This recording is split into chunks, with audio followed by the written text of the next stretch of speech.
Hello, and thank you for joining No Wrong Choices, the podcast that explores the career journeys of interesting and accomplished people in pursuit of great stories and actionable insights.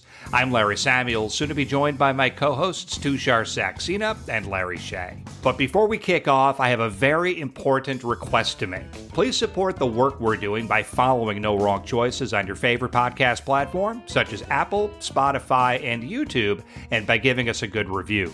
We also ask that you connect with us on LinkedIn, Facebook, Instagram, Threads, and X, and by visiting our website at nowrongchoices.com, where you can learn more about us and the show while signing up to become a member of our community. Your support enables us to bring these great stories to light. Now let's get started. This episode is part 2 of our conversation with the foreign correspondent, journalist, and media strategist Courtney Kealy. We'll pick things up with Tushar asking Courtney about the role of foreign correspondents within the current media landscape. Like all foreign news, it kind of fights for a space in the U.S. news landscape. What do you see as the fundamental role now, currently, of the foreign journalist? And do you think foreign journalism in general is still as obviously it's necessary, but is it as important, or is it seen as important in the U.S. landscape as it once was? Well, a lot of the reason I was living overseas was that even though foreign correspondent was seen as valuable, it wasn't seen as something you could make your career on it. There were only a couple of seats at a couple of spots. And even then, they weren't going nearly as in depth as I was. So living overseas and like really inhaling the dirt and rolling around in it, I kind of feel like you have to do. There's now a trend like you don't understand the story unless you're Jewish or Muslim, unless your family is from these places. And I'm all about that perspective too, because I think people were way too sidelined and it was way, and now we need to open that up for all the nuances that brings as well. I was trying to do it through my reporting, but every person is limited. So I think we've made great strides in inclusivity and people being able to tell their story from where they are, not parachuting somebody in. But I think there's real value to people that have developed a certain amount of skills that help them literally navigate the maps, navigate the towns, navigate the people in a way where maybe you can go home and not be scared that your family is going to get killed. And also not do that to the fixer, the people you're interviewing. You always have to be very, very careful with that. So I don't like the mothership. I like certain bosses. I don't like all bosses. If you give me a job to do and I just can do the job, that's great for me. If I can have some sense of community so I'm not lonely and sad, that would be great.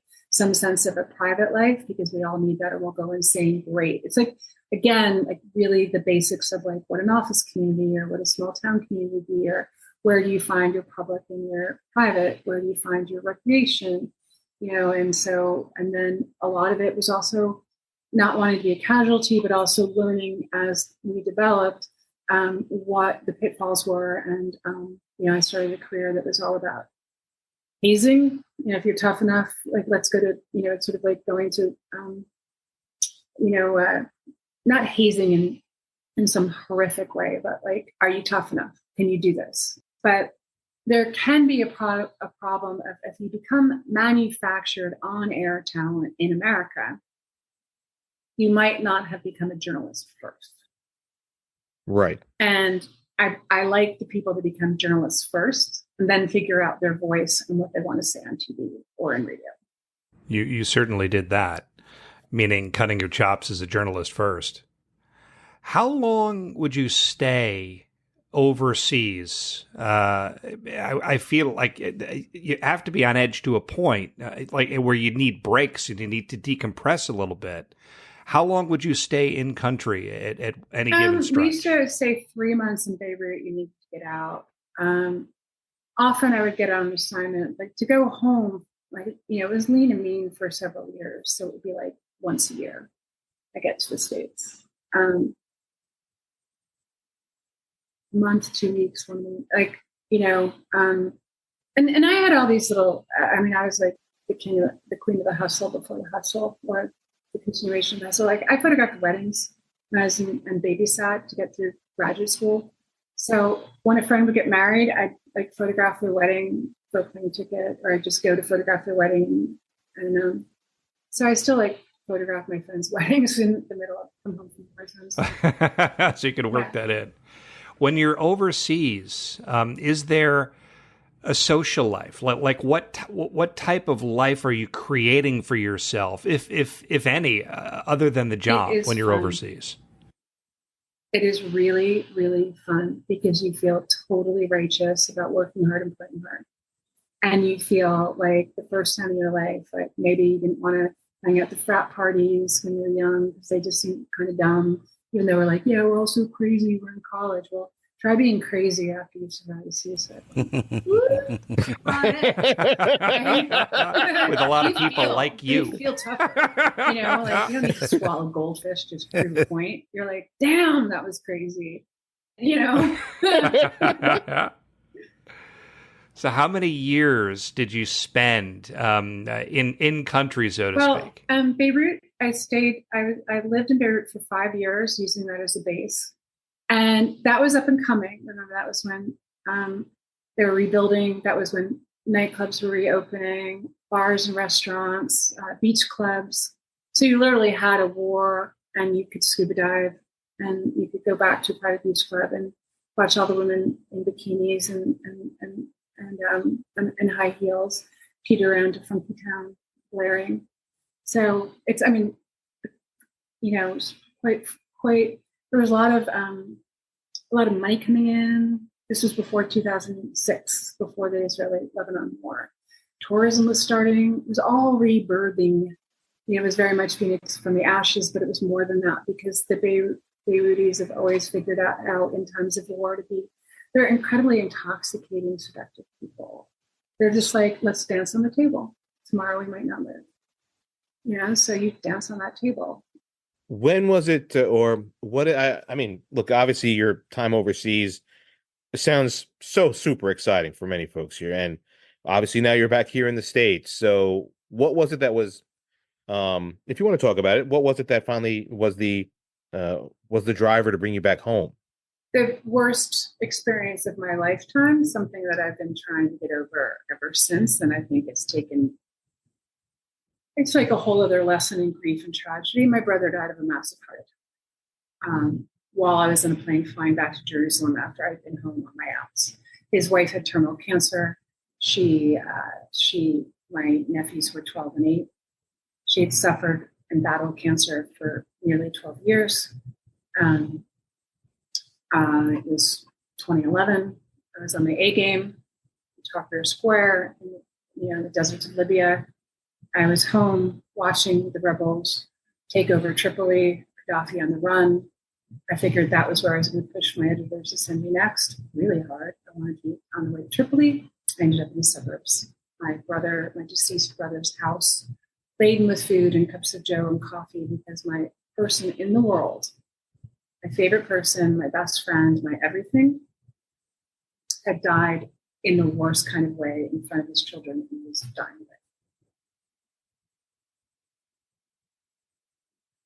And that obviously, you did the greatest thing ever. Is that, I know that after your brother passed, it wasn't that far after that your sister-in-law then passed as well, and you did the most heroic thing ever, which was then take care of their kids. I mean, I've read an article where you said you don't consider yourself their mom, obviously, because they had a great mom. They have, but you are just their caregiver. Not with us. Yeah. Right. Have a great mom. Yeah. Exactly. You're 100% correct. They have a great mom and dad. And they got, they've lost the most, more than anybody else. I just walked into the house and I looked at my younger nephew, Declan, who was 8. And he said, "How long are you staying this time?" And I said, "I'm not leaving. I'm not going. I'm not getting a plane. I'm not leaving." And then, at Fox, they're like, "Okay, so when are you going back?" I said, "I'm not." And they're like, "Wait, what?"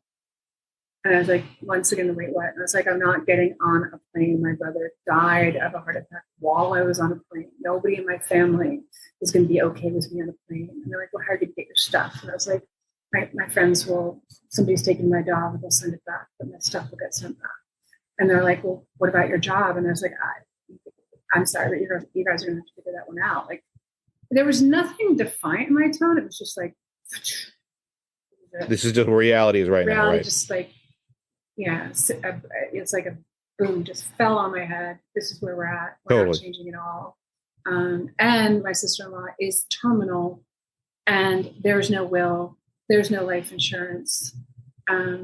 Everything happened in the way you look for the way you look for somebody to interview ticks all the boxes. I became the type of person that would tick all the boxes in terms of an American tragedy. So I was covering tragedy. I was in the funerals, covering the funerals. I was covering the disasters that befall people. I was covering wars. And then I had a total fucking disaster on my hands. And I was in the church. I was in the wake. I was in the funeral. I was holding my nephew back. I was tending to Harrison. I was watching my sister-in-law, who was not well, with the, and I was like, and it's really interesting because the first really overwhelming feelings for the first couple of years were total humiliation of being that needy.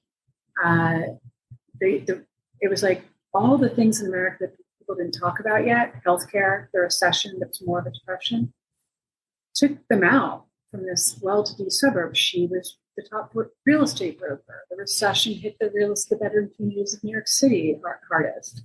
She lost her real estate business, all that income coming in. My brother had switched to real estate to get back out of it to healthcare.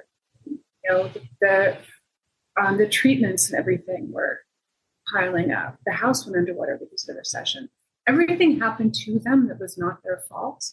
And I was like, I'm not going to sit around and like wonder why that's happened to me. I'm just going to try to dig us out of this mess.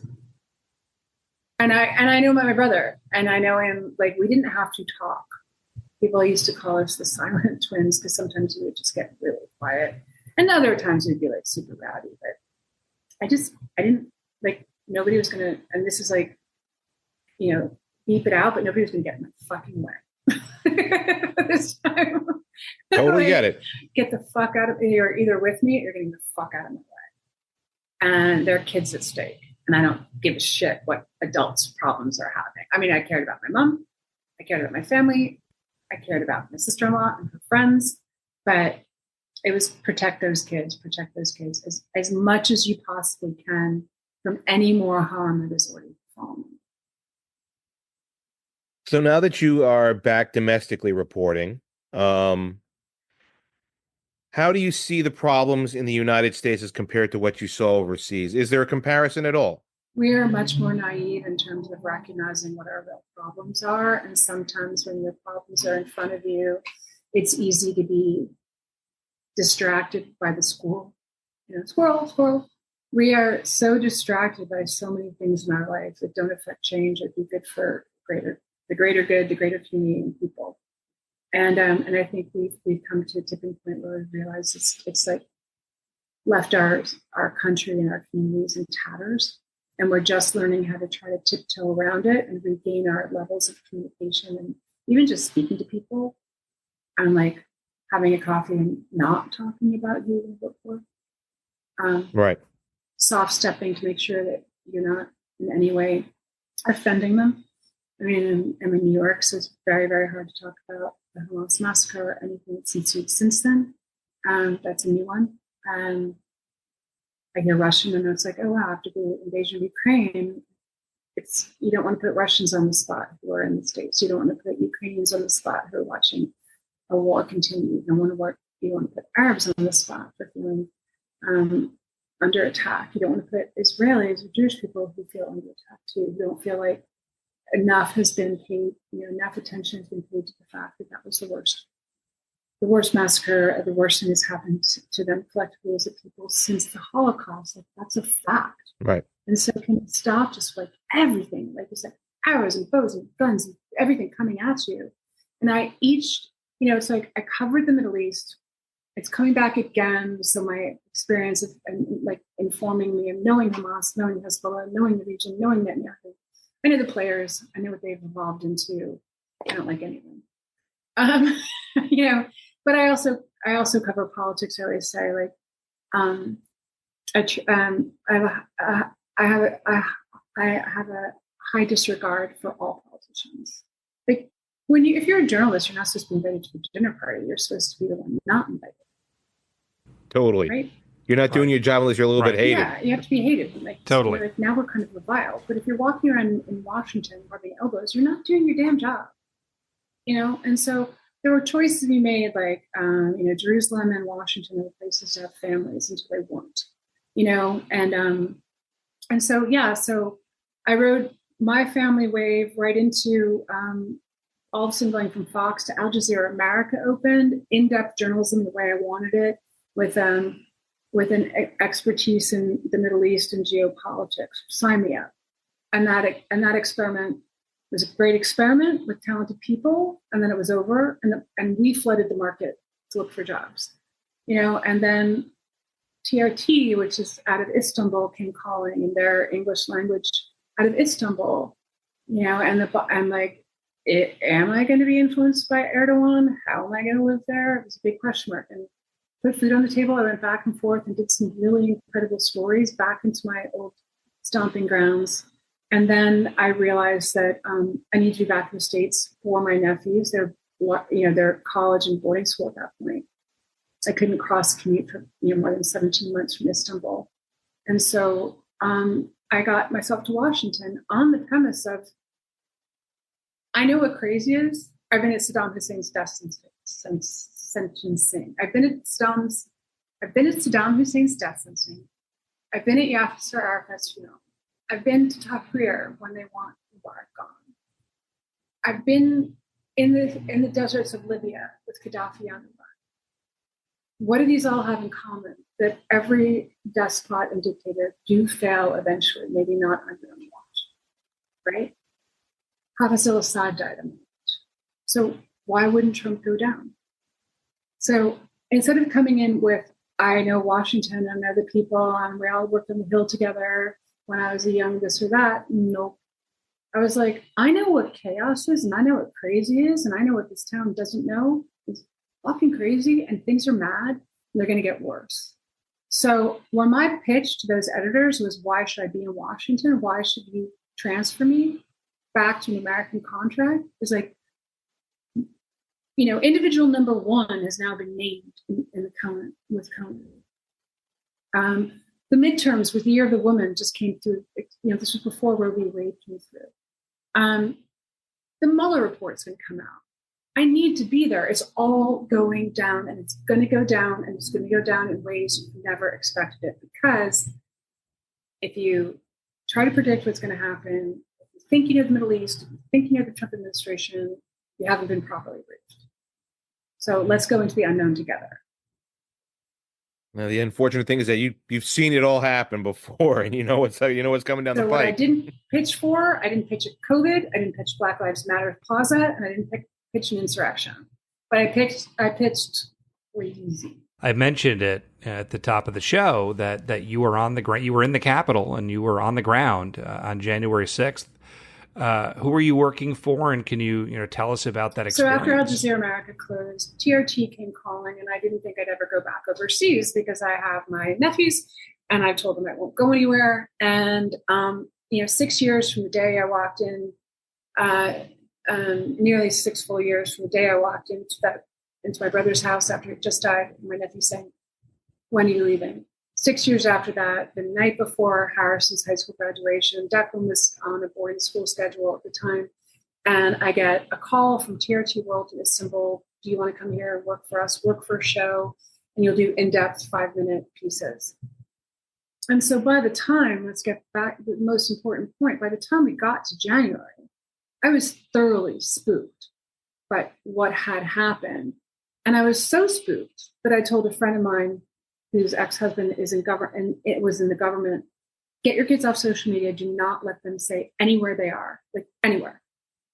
And I asked her after the insurrection, do you think I was going a little crazy? And she said, yeah. I was like, I was trained by special forces, British Paris in Baghdad, and I absorbed it. Wasn't a lot of people resented having bodyguards and having to cover the U.S. military, but that became a beat almost of mine, especially working for Fox and American Network. It wasn't necessarily about black ops or injustices, or it became more of like troop movements and what does will the surge work, and who is General Petraeus, and what is this coin? And they brought it to Afghanistan. Maybe it was too little, too late. Maybe it was just not enough to affect enough change. But here I am back in DC and saying I'll pick up my press passes to this bureau chief that I had that was like, just what do you want? I was like, let me be in the Russell Building the day that he's going to talk. This January 6th.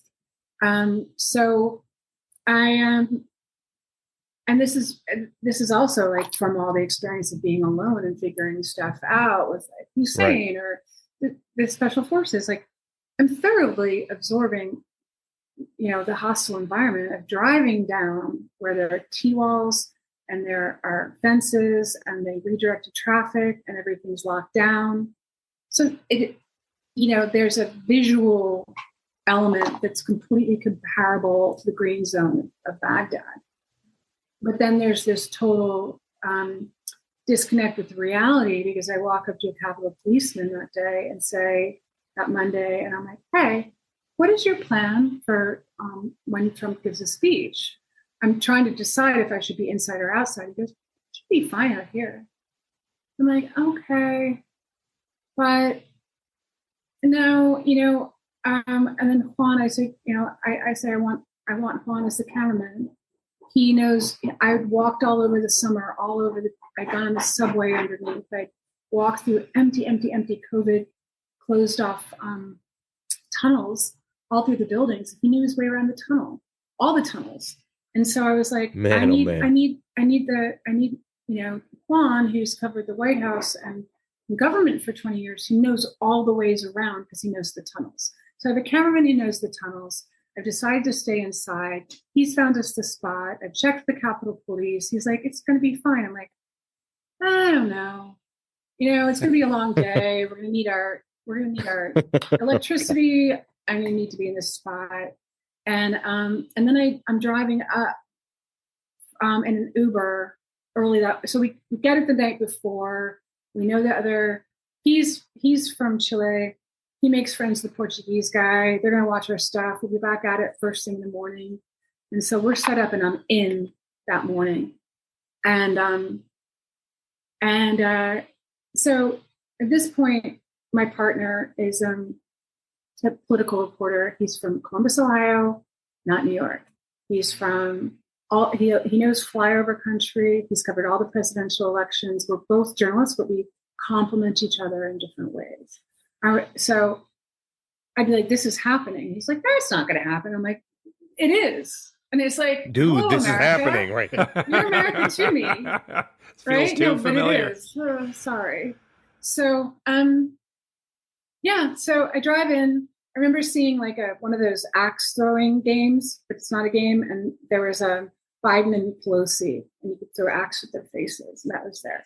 And I was looking at all the cars. I was like, well, maybe they're having parked by the tidal basins to get into Virginia quickly. Maybe this is how they're going to get the traffic out. Maybe they're going to redirect it this way. Maybe this is going to cut this way, and this is going to cut this way.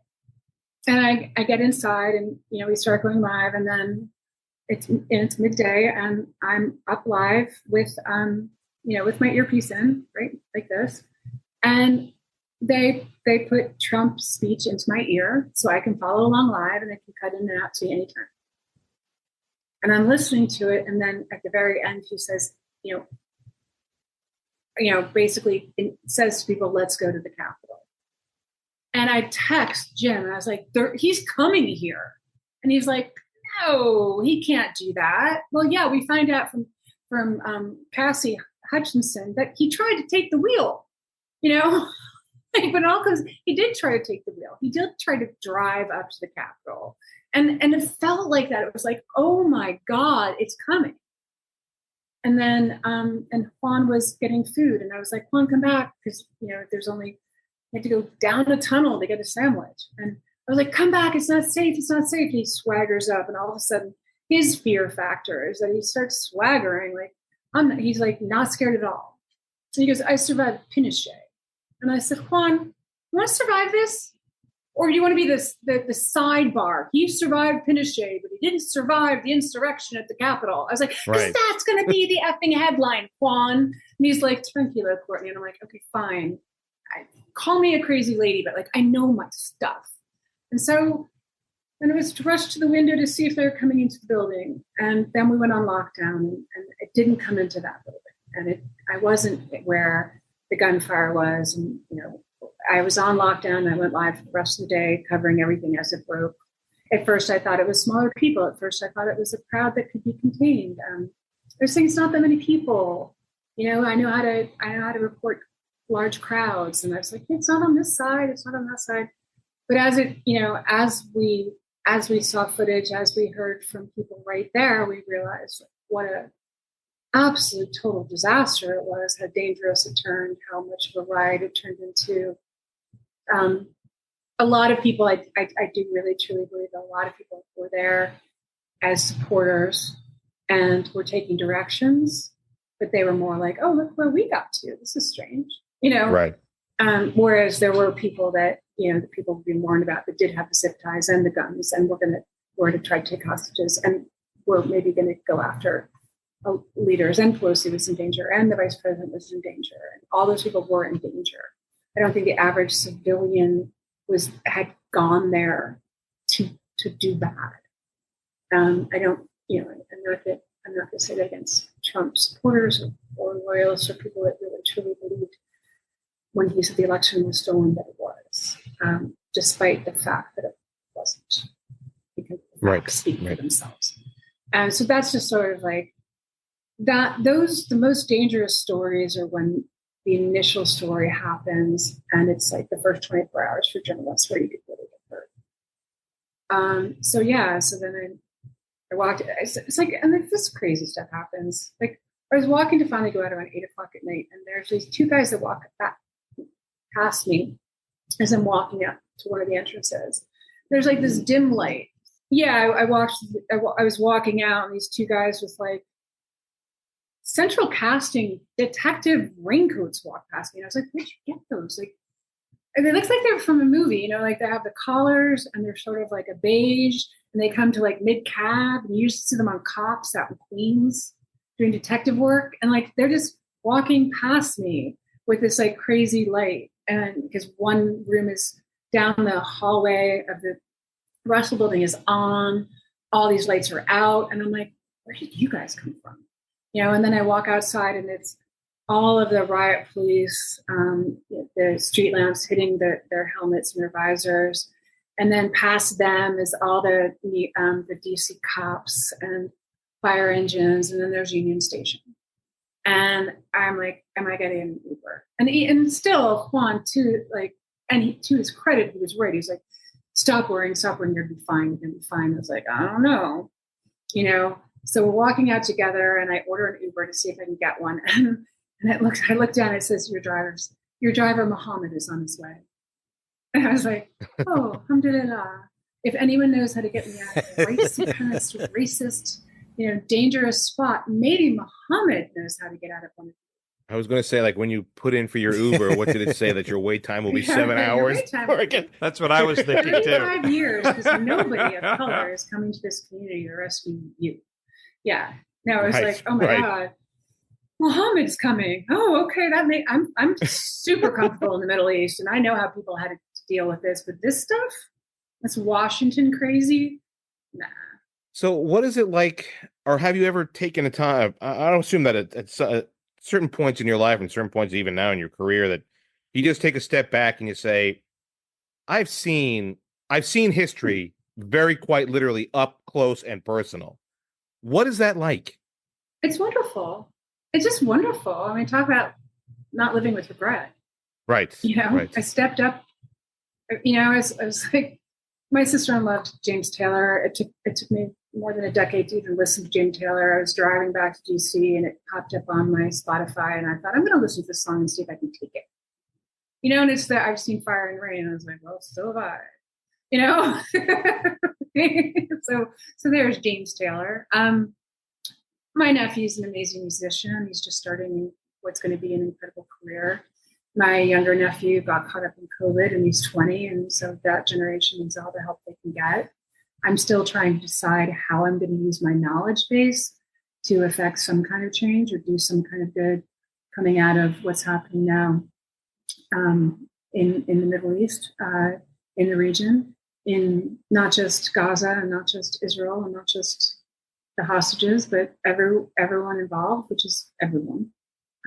It's the Syrians and it's the Yemenis and it's the Lebanese and it's the Iraqis and it's the Iranians and it's the militant groups and it's the innocent civilians and it's the collateral damage. It's so, it's what I've seen before. I've seen American bombs do terrible things before. And maybe I think this is another, like, for lack of a better word, call it like a heaving or a break with reality, but it's also an inflection point of we will look back at this time of when it all hit us again and how we all reacted again and figure out how do we pick ourselves up after that. I learned how to do that in the Middle East by people that constantly had to pick themselves up after terrible tragedy. And I learned it personally, how to do it. And now it's just a really good life skill. What are your current views on where the industry as a whole stands right now? We're a monopoly game. We're the pieces that are being sold and bartered and built on. Literally. Is Paramount sold today or tomorrow? No, it's not. CBS can live and breathe in its latest incarnation for the next 12 months, maybe. Sure. Where's ABC? What's happening at Murdoch? What happened after Fox took a different turn? What's happening at radio? Radio's not dead. Podcasting exists, but so what was AI going to do to everyone next? Like, I'm not scared of AI. It's a tool to use, just like the internet was as well. But you have to learn the tools to continue to use them. But they still come down to reading, writing, arithmetic. Like it always does. If you can't string a sentence together, you can't string a paragraph together. If you can't string a paragraph, you can't make a point. If you can't bring in information after that, so whether you're writing a school article, whether you're writing a newspaper article, whether you're telling a story in film, old-fashioned film, in digital, in a podcast, where's your beginning, middle, and end? Where's your narrative arc? And it comes back to life. It comes back to why I'm glad I took a long term through literature, and I understood that Plato's Republic, that poets were going to be inheriting the information to dispense it to the people because Plato didn't believe the people could deal with it unfiltered, and it needed to be packaged and put out there so they could digest it. And what now is it's just this fire hose of everything, and we need to figure out new ways to have great storytellers and truthsayers and people that speak power to justice earn a living, take care of their children and their families and themselves, and do really hard work. And there's nothing to sustain people right now beyond you could find one perch and maybe stay under this banner of this news organization or this, I've worked for the Gray Lady. I've worked for Mickey Mouse. I've worked for Murdoch. I've worked for the Emir. And I've worked for Erdogan, right? If you're callous and you put it that way, it looks like I'm shilling for some pretty nasty people. ABC wasn't owned by Mickey Mouse when I first started. Murdoch wasn't a big player in the U.S. The Emir certainly wasn't a player. Qatar, people weren't going to Saudi for work as they are now. What's wrong with our economy that we can't stand up for human rights and not go to Saudi for work? We're all being driven to it. And then where do you find the ways where you're like, okay, I work for this organization, but it's the same work I've always done, and I'm going to look at who my audience is, and I'm going to serve them up truths the way I serve it every time. So my reporting hasn't changed. So now I just call them overlords, right? Because we're now at the big man behind the curtain with that microphone, as scared as you are, and news was never supposed to be a Wall Street commodity. It was not supposed to be arbitrage. It was not supposed to be hostile takeovers. It was not supposed to be this. And we have people, starting out up to their 80s that don't know how to write this, how to get it back on track. And so we all know it's storytelling. We know it's voice. We know it's integrity. We know it's ethics. And we know that there's a whole multimedia way to tell it. How are you going to pay your rent? How are you going to take care of your kids? And some of the choices are, I took care of my kids, my guys, my brother and his wife's, Sean and Kara's kids, by staying nearby. But when I stayed at home, like I left the Middle East to cover Newtown, to cover the Boston Marathon bombings, to cover the UN the day Sergei Lavrov was speaking. And we realized Russia really had some different ideas and did not care a toss while they were moving military bases into Syria, while they were being hosted at the UN GA, and he was speaking in real time. And those Russian military bases, which empowered the siege of Aleppo, which is when I helped people fundraise for military equipment in Ukraine, I knew that they target the doctors because the Russian military helped the Syrian regime cover doctors. So the more you learn about war, and the more you learn about the tactics they use, the more you realize when they're going to use them other places. So where does this knowledge base come from? We know that Biden was going to fall back into a very old-fashioned perspective of pro-Israel. And at a time, those first few days were just horrific. And there's still hostages. Like, how do you thread that needle? Like, he was never good in the Middle East. I'm sorry. You're expecting a president to be able to deal with something that was never on his table, and he kept off his table for a reason until it crashed through the ceiling of his living room at the White House. So all of this is like, and people say, well, I'm not going to vote because I don't believe what he's done with the Palestinians are okay. Well, have you never heard that a second-term president actually has the wherewithal of not having to worry about re-election? That they can go and knock heads together in the Middle East as an American power broker, or not, or realize that we just are wrong, or maybe we are as righteous as we always have been in terms of the state of Israel. Like, choose your battles, but in the second term, you can actually speak as opposed to like swallowing your words because you're not worried about campaigning. So our country now, you go to election happens, before they even take power, the next cycle is beginning. You slow down the political process. And don't make journalism nonprofit. And don't put it on our shoulders to try to be business people. Because if we were business people, we'd have a house in the Hamptons right now and we'd never become journalists. I'm not an idiot. I grew up in New York. I've seen incredible wealth. If I could have, I didn't go out to accumulate that. I didn't, it was there. I said, no, I'm good. Like, I believe in something else. Other people went to Wall Street. So with that in mind, if you were talking to the 23-year-old version of you right now, who has that fire, who has that desire, who wants to get into this field, how would you advise them to go forward, and how would you advise them to stand out and to really break I have through? a really good math with this age because I feel like I'm a Gen X, they're Gen Z, and everyone before us, after us, and between us can all fuck off. Like, that's how they feel, and that's how I feel. Like, come on, guys. Like I said to the boys, like, it's us. You got fucked over, we got fucked over. Have you seen Reality Bites? Got out of college in a recession. Good reference, by the way. Then whenever I was buying their first house, there was a recession. I killed my brother, recession. Went to the Middle East, so. Well, I didn't go to Ukraine because I wasn't going to put myself into that situation for Harrison or Declan. And especially, I just knew that I know the way the Russians operate. I didn't want to be caught up. I didn't want to get killed. I didn't feel like it'd be healthy for my family to go or for me. But I helped two young men that had crowdsourced. They were crowdsourcing $5,000 to give money to get phones or diapers at the border. They didn't know what to do next.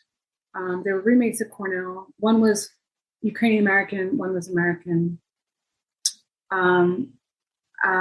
The one who's Ukrainian American had spent his summers in Kharkiv with his grandfather. He spoke the combination of Ukrainian, Russian, the dialects, everything.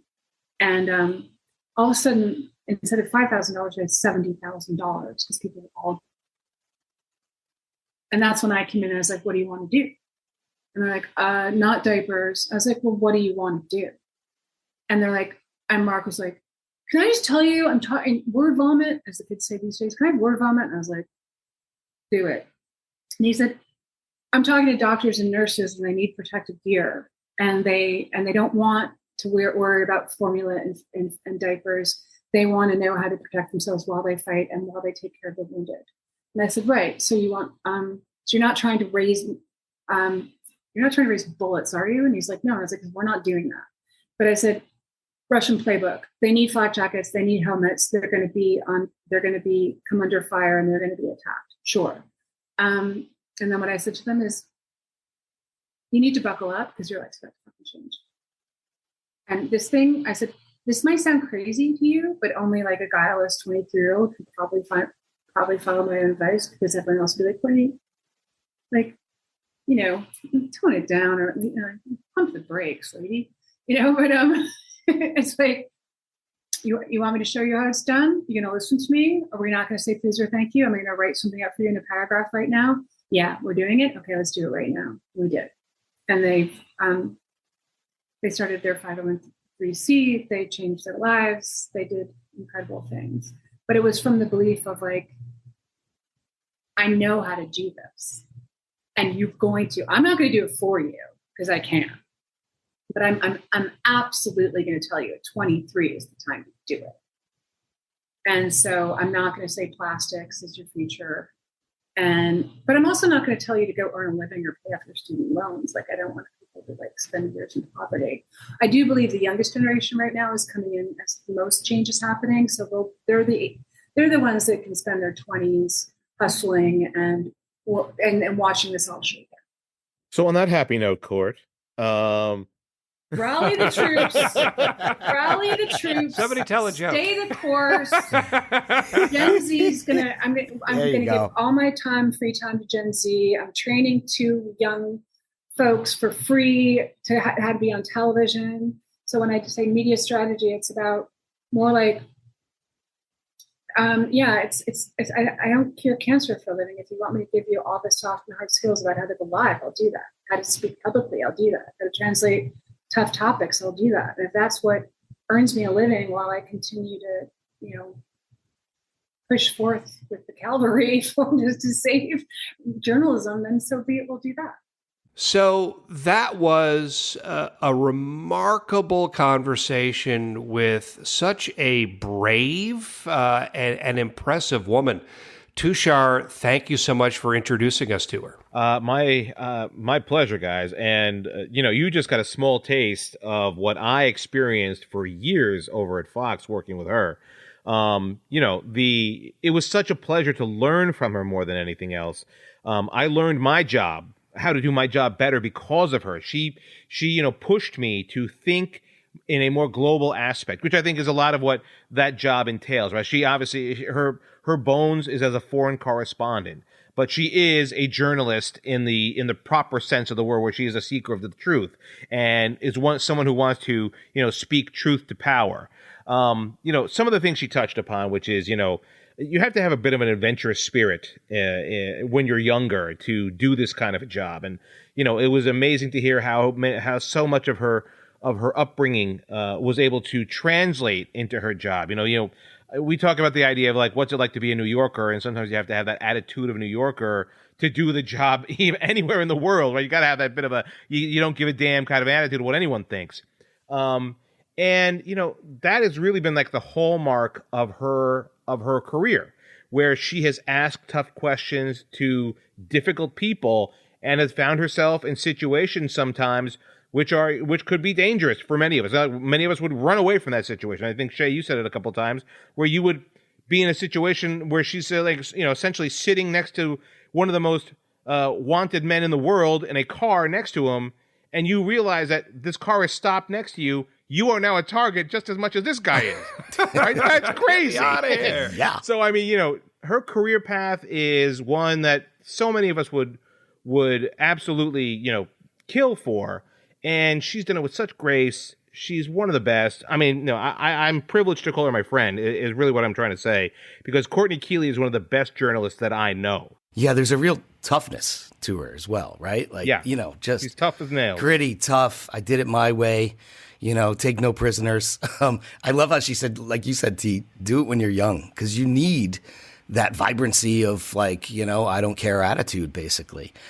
Some of the things I took away from that remarkable conversation, I don't know, was it a bit of a bleak outlook on the future of journalism? I think we all have that kind of attitude about, hey, what does journalism as a whole, as an industry, mean in this current day and age?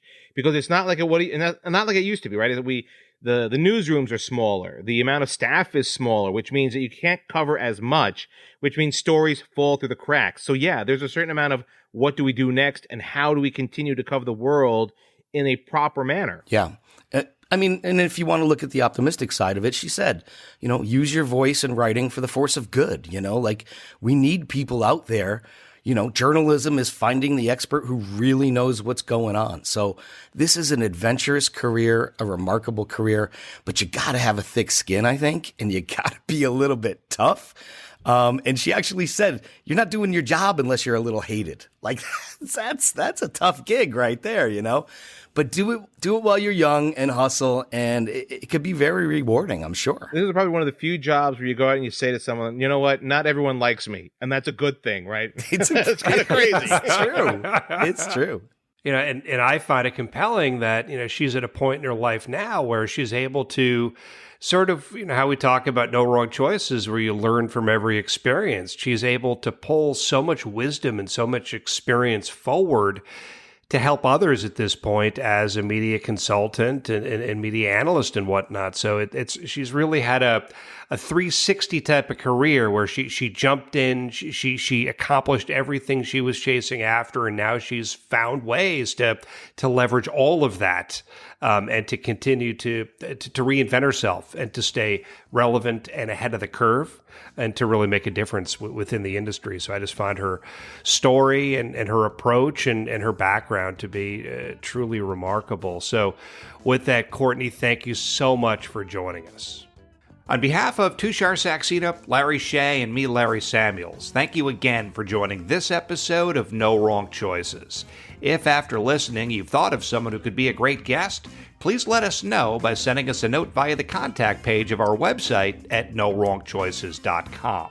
While there, please be sure to check out our blog and explore other great episodes while signing up to become a member of our community. You can also follow us on LinkedIn, Facebook, Instagram, YouTube, Threads, and X. TikTok is up and content has begun rolling out. We'll be back with another episode next week. Before then, always remember, there are no wrong choices on the road to success, only opportunities, because we learn from every experience.